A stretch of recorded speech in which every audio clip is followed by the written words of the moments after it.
Public, మా కార్యకర్తలు, మా కార్పొరేటర్లు ఎంత ఉత్సాహంగా ఉన్నారంటే తెలంగాణలో ఏ 7 నియోజకవర్గాలు ఒక ఎంపీ పార్లమెంట్ ఏరియాలో ఉన్న సీట్లని గెలిచింది ఏకైక నియోజకవర్గం తెలంగాణలో ఏదైనా ఉందంటే అది మన మల్కాజ్గిరి.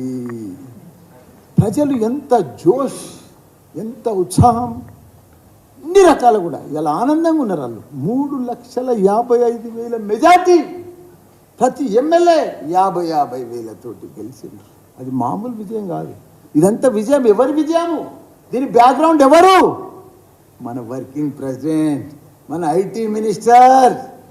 ఇలా క్లియర్గా మా కార్యకర్తలంతా కూడా ఒక మూడ్ ఆఫ్లో ఉన్నారు, కష్టపడ్డారు, ఫలితం వచ్చింది. మల్కాజ్గిరిలో అన్ని ఎమ్మెల్యే సీట్లు గెలిచినాము, కానీ గవర్నమెంట్ రాలేదు. ఇంత అభివృద్ధి చేసిండు కేటీఆర్. ఐటీ సంస్థలను ప్రపంచానికి తీసుకుపోయిండు. దావుసుకు పోయి ఎన్నో మల్టీనేషనల్ కంపెనీలన్నీ కూడా, పెద్ద పెద్ద స్టార్టప్లు కానీ ఇవన్నీ కూడా పెద్ద పెద్ద మల్టీనేషనల్ కంపెనీలన్నీ తీసుకొచ్చిండు. ఐటీ ఇండస్ట్రీని ఒక ప్రపంచ స్థాయికి, ఇండియా భారతదేశంలో నెంబర్ 1 స్థాయికి తీసుకుపోయిండు. పర్ క్యాపిటల్ ఇన్కమ్ కూడా పెంచిండు. అందుకే ప్రజలందరూ కూడా ఐటీ మంత్రిగా, ఐటీ మినిస్టర్ కేటీఆర్ లేకుండా వాళ్ళు అసలు భరించలేకపోయారు. అదే మాదిరి సిటీ సైడ్ ఇట్లుంటే రూరల్ సైడ్ 12,769 గ్రామాలు మన కేసీఆర్ గారు. ఒక చెట్టును చూస్తే కేసీఆర్ కనిపిస్తాడు. అట్లా చెరువును చూస్తే 46,000 చెరువులు అన్నీ కూడా అభివృద్ధి చేసిండు. నీళ్ళను చూస్తే కేసీఆర్ కనిపిస్తాడు. ఆ లైట్ను చూస్తే కేసీఆర్ కనిపిస్తాడు. క్రీడా మైదానం చూస్తే కేసీఆర్ కనిపిస్తాడు. ప్రతి ఒక్క డంపింగ్ యార్డ్ కానీ, గ్రేవ్ యార్డ్ కానీ, ప్రతి ఒక్కరికి కూడా సాగునీరు కానీ, తాగునీరు కానీ కేసీఆర్ కనిపిస్తాడు కదా. అసలు కేసీఆర్ ప్రభుత్వం రాలేదా అని ఊర్లలో కూడా భరించలేకపోతుంది. కాంగ్రెస్ వాళ్ళ అదృష్టమయ్యా, వాళ్ళకు నడిచి వచ్చిన కొడుకు పుట్టిండయా వాళ్ళకు. ఎందుకంటే మా కేసీఆర్, కేటీఆర్, హరీష్ రావు అన్నీ రెడీమేడ్ చేసి పెట్టారు. వాళ్ళు ఏమనుకుంటారు? కాంగ్రెస్ వాళ్ళు 130 ఏళ్ళ చరిత్ర వాళ్ళది, 56 ఏళ్ళు పరిపాలించారు మన భారతదేశాన్ని. వాళ్ళు అట్లా అనుకుంటలేరు. మాది పాత కాంగ్రెస్ అనుకుంటలేరు. ఏదో కొత్తగా కొత్తగా పార్టీ వచ్చింది, కొత్తగా తెలంగాణలో గెలిచినాము, కొత్తగా మేమే వచ్చినాము, కొత్తగా మేమే చేస్తున్నామని అనుకుంటున్నారు. అయ్యో రామా, అదేదో శాస్త్రం ఉన్న చూడు, అది సౌ చువా కాకే బిల్లి అని అంటారు చూడు. అసలు కాంగ్రెస్ కథకు మనం ఏం చెప్తాం? వాళ్ళు ఏం చేయలేదు, దేశంలో ఏం చేసారు? దేశంలో 28 రాష్ట్రాలల్లో కళ్ళల్లో ఒత్తులేసుకొని ఒక మోడల్ రాష్ట్రం చేసిందంటే కేసీఆర్. దేశంలోనే ఏదైనా అభివృద్ధి చేసిందంటే నెంబర్ 1 రాష్ట్రం ఏదైనా ఉందంటే కేసీఆర్. ఇవన్నిటి పెట్టుకొని ఏదో యూట్యూబ్లల్లో, వాట్సాప్లలో 6 గ్యారంటీలు ఉన్నావా, ఏ గ్యారంటీలు ఉన్నావు అన్నావు, వచ్చినావు. ప్రభుత్వం, ప్రజలు నిన్ను కోరుకున్నారు, మేము కూడా స్వీకరిస్తున్నాం, మేము కూడా రిసీవ్ చేసుకున్నాం. రండి మీదేదో చెప్పురి. పొద్దుందాకా మినీ క్యాబినెట్ మీటింగ్లే, మినీ డిస్కషన్లే, రోజు చర్చలే, కానీ ప్రజలకు ఇచ్చింది ఏం లేదు. నువ్వు ఎందుకు ఇంత డిస్కషన్లు, ఎందుకు ఇట్లా అప్లికేషన్లు తీసుకోవాల్సి వచ్చింది ఒట్టిగా పేపర్ మీద? ఎందుకు 6 గ్యారంటీల మీద ఫామ్ నింపి అన్నావు? ఆల్రెడీ రేషన్ కార్డు లేదా ప్రజల దగ్గర? ఆల్రెడీ 2,000 పింఛన్లు పడతలేదా? వాళ్ళకే ఒట్టు 4,000. ఆల్రెడీ వైట్ కార్డు ఉన్న వాళ్ళకే ఒట్టు, గ్యాస్ సిలిండర్ 500కే. ఇవన్నీ ఎవడు ఆపుతున్నాడు? ఎవరైనా ఆపుతున్నామా? ఇంత పెద్ద నెత్తివాళ్ళు కొట్టుకున్నాడు. ఎందుకు డిస్కషను? ఆల్రెడీ రైతు బంధు పడతానే ఉంది కదా, వాళ్ళకే ఒట్టేసే పైసలు. అన్ని గిక్కొని పోయారు, అన్ని ఊడ్చుకొని పోయారు. అంటే మీ ప్రభుత్వం వస్తుందని మేము ఊహించినాము, మేమే ఉంటాం అనుకున్నాము. ప్రగతి భవన్ కట్టాము, కొత్త సెక్రటరియట్ కట్టాము, యాదగిరిగుట్ట కట్టాము, కమాండ్ కంట్రోల్ ఆఫీస్ కట్టాము. తెలంగాణ రాష్ట్రాన్ని ఒక అద్భుతంగా చేసినాము. ఇవన్నీ చేస్తే అప్పులు కావా? సంసారం పని చేస్తుంటే అప్పులు కాకపోతే ఏమైనా లాభాలు వస్తాయా? మీకు అన్ని బంగారు అవి ఏం బిందెలు, లంక బిందెలు పెట్టి పోయేడుతుండే ఆవిలకు. వీళ్ళు దబదబాలకి తోడుకుంది రాయి లంక బిందెలు. ఇదా ఏంది? మీరు ఏం చేయవలసిన అవసరం లేదు. తెలంగాణ రాష్ట్రంలో మీరు ఏం మంత్రులు కానీ, సీఎం కానీ ఒక రూపాయి పని లేకుండా చేసినామా మేము? మా సీఎం కేసీఆర్, కేటీఆర్, హరీష్ రావు. మామూలు అభివృద్ధి కాదయా. ఊరూరికి 3 లక్షల మెట్రిక్ టన్నుల ధాన్యం పండేటట్టు చేసినాము. నీకు 46 చెరువులు ఎండ నిండు కుండ లెక్క మే జూన్లో చేసినాము. అది ఎవరన్నా చేసిరా? ఏ ప్రభుత్వం ఏ రాష్ట్రంలో ఉన్నదా అంత అభివృద్ధి? ఎక్కడ లేదు. మన కేసీఆర్ చేసిండే. ఇలా ఆయనను పట్టుకొని పాతాళంలో దొక్కుతాం, భూతాళంలో దొక్కుతాం, 100 మీటర్ల ఏంది అది? ఒక సీఎం ఉంది. సీఎం మోసం చేసినాడు తెలంగాణ ప్రజలకు, దోసుకున్నాడు, ఏదైనా స్కామ్లలో పట్టుబడ్డాడు, అన్ని స్కాములు చేసినాడు, కోట్ల రూపాయలు సంపాదించినాడు. ఇల్లు లేదయా, ప్రగతి భవన్లకి 5:30కు ఓడిపోతుందని తెలిసి ఖాళీ చేసిపోతే ఇల్లు లేదు, ఆ పాతింట్లోకి పోయిండు ఒక సీఎం. ఎంత ఇది లెక్క, ఎంత గొప్ప మహాత్ముడు. వాళ్ళకి ప్రభుత్వాలు ప్రగతి భవన్ ఎవరి కోసం కట్టించింది? అది ప్రభుత్వ భవనం. అది ఇలా ఉంటాడు, ఎవరు ఉంటే వాళ్ళు ఉంటారు, లేకపోతే వెళ్ళిపోలే అప్పుడే. దానికి రకరకాలు చెప్పారు. దాంట్లో ఆ బిందెలు ఉన్నాయి, ఈ అద్దాలు ఉన్నాయి, అవి ఉన్నాయని. ఎవరి కోసం? ప్రజలు ఎవరు సీఎం ఉంటే వాళ్ళు ఉంటారు. ఇప్పుడు లేడా డిప్యూటీ సీఎం? కూడా మేము వద్దన్నమా? ఇలా సెక్రటరీలో పోయి కూర్చుంటలేరా? అది మా సొంతం భవనమా? అది సెక్రటరీ ప్రజల భవన్, ప్రజల కోసం కట్టించినాం. ఏదో ఒక రేకులు వీకేసి, ఆ సీకులు వీకేసి మేము దర్బార్ చేసినాం. చెయ్యి దర్బార్, వచ్చిన తీసుకో, కంప్లైంట్స్ అన్ని రిసీవ్ చేసుకో, వాళ్ళన్నీ క్లియర్ చేయి. మేము వద్దంటున్నామా? ఒక్కటి క్లియర్ తీసుకునేదే కానీ క్లియర్ చేసేది లేదు. ఇంకెప్పుడు చేస్తాం? 4 ఏళ్ళ దాకా రూపాయి క్లియర్ చేయరాదు. ఒక్క స్కీమ్ కూడా 6 గ్యారంటీలు లేవు, ఏమి లేదు. ఉత్తమ ఆటలు. నువ్వు ఇచ్చేటానికి మనిషి ఉంటే జరిసేపట్లు ఆన్లైన్లో కొట్టేయచ్చు. ఏముందని పెద్ద సుతారమా? అది అడ్మినిస్ట్రేషన్ రావాలి. అది కేసీఆర్కే ఉంది. అడ్మినిస్ట్రేషన్ దిమాక్ ఉండాలి, పరిపాలన వ్యవస్థ ఉండాలి, ఎక్స్పీరియన్స్ ఉండాలి. డబ్బులు లేకున్నా సంసారం నడిపించేటో లేరా? అట్లా రాష్ట్రం, అట్లా కేసీఆర్ నడిపించింది. డబ్బు నుండే చేసిండా? మీరు గెలుస్తారని అప్పులు చేసి పెట్టిండా?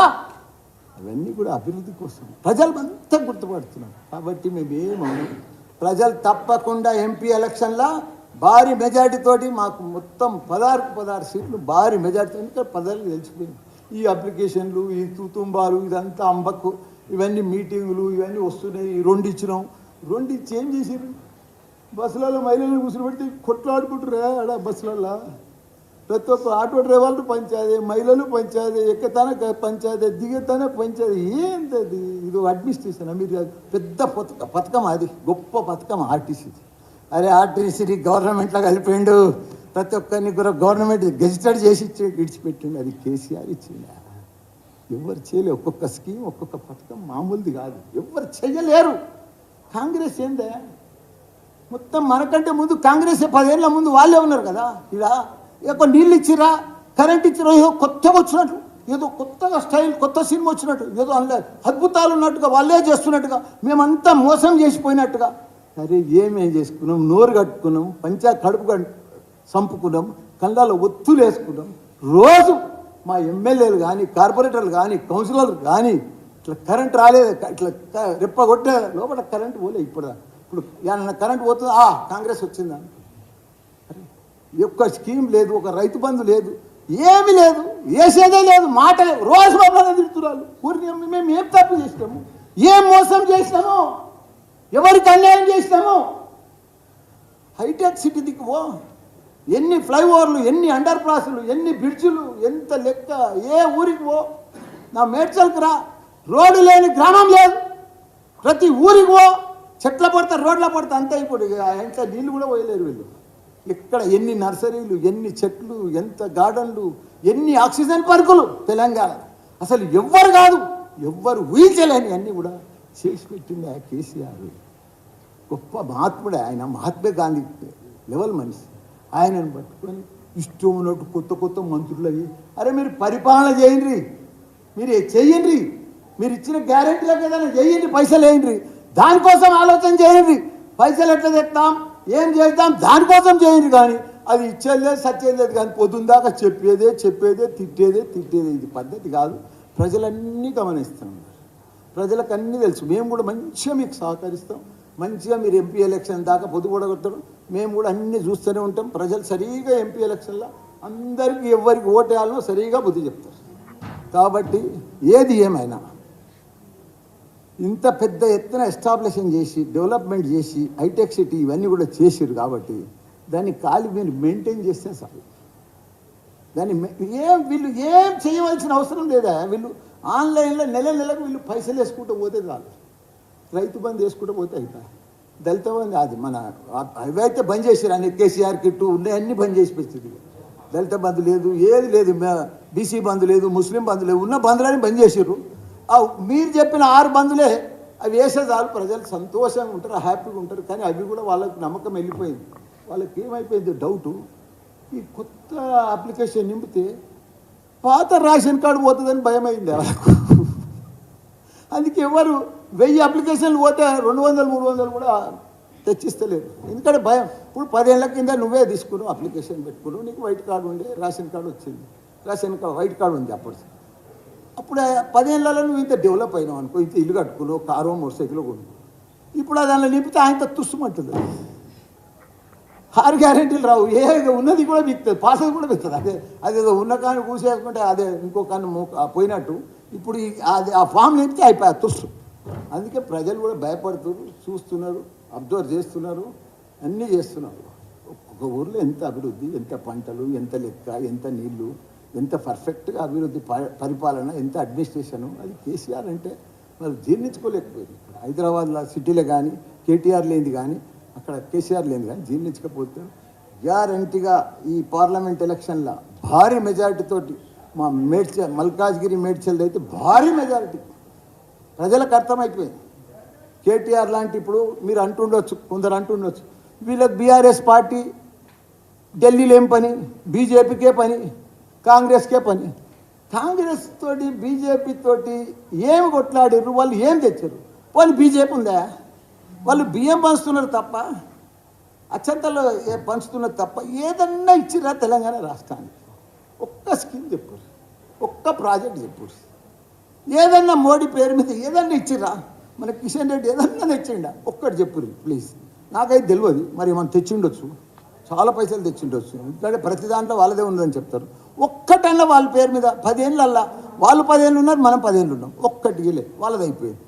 కాంగ్రెస్ ఉన్న రాష్ట్రాలన్నీ కొట్టుకుంటూ పోతేనే ఉన్నాడు బీజేపీ. ఇప్పుడు వాళ్ళకి మిగిలిన ఎన్ని రాష్ట్రాల్లో ఇప్పుడు 2. ఏదేది?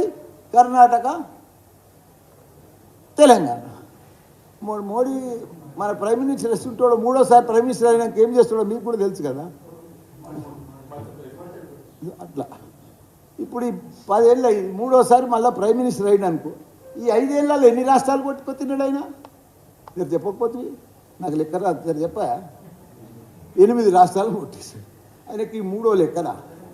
కాబట్టి ఎవరి పరిపాలన వాళ్ళకి పర్ఫెక్ట్గా ప్రజలలో ఉండండి, ప్రజలకు ఇచ్చిన మాట నిలబెట్టుకోండి. తప్పకుండా మీరు బాగా సక్సెస్ కావాలని కోరుకుంటున్నాం. కానీ మిమ్మల్ని మంచిగా రిసీవ్ చేసుకున్నాం, మీకు మంచిగా సపోర్ట్ చేస్తున్నాం. కానీ మీరు ఈ మాటలు మమ్మల్ని మాట్లాడితే ఆ భగవంతుడే చూస్తాడు, ఆ ప్రజలే చూస్తారు. తప్పకుండా మీకు తగిన బుద్ధి చెప్తారు. జై తెలంగాణ, జై కేసీఆర్. ఇప్పుడు పార్టీ కార్యకర్తల తన అన్ని వ్యూలు తీసుకున్నారు అంత ఏరియాకి వెళ్ళి. అట్లనే 17 పార్లమెంటు దాంట్లో 16 కూడా అయిపోయినాయి. రేపు నల్గొండ ఏదో ఉన్నట్టుంది ఫైనల్. అయిపోయినాక సీఎం కేసీఆర్ గారు, హరీష్ రావు గారు, కేటీఆర్ గారు కూర్చొని డిసైడ్ చేస్తారు. మళ్ళా అధిష్టానం ఆదేశం చేస్తే ఏది చేస్తే వాళ్ళు ఏది చెప్తే, ఇప్పుడు అధిష్టానం చెప్పింది అనుకో సీఎం కేసీఆర్, మల్లారెడ్డి నువ్వు ఇప్పుడు పోయి బాయిలో దుంకుమని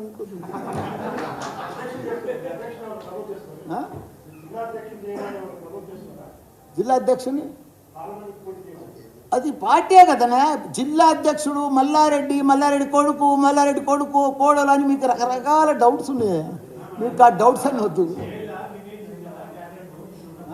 చేవేళ్ళ అంటే సిట్టింగ్ కదా, సిట్టింగ్ ఎంపీ ఆయన. చేవేళ్ళ డిసైడ్ అయిపోయింది ఉండొచ్చు, మేబీ నాకు ఐడియా లేదు. ఇంకా లోపల చాలా డిసైడ్ అయినాయా నాకు ఐడియా లేదు. ఇప్పుడు సికింద్రాబాద్ కూడా చాలా పెద్ద ఎత్తున ఉంది, మెదక్ చాలా పెద్ద ఎత్తున ఉంది. మీరు చెప్తే షాక్ అవుతారు. నాకు తెలిసినవి కూడా చెప్తే మళ్ళీ మీరు షాక్ అవుతారు. అందుకే కొన్ని తర్వాత చెప్తాను.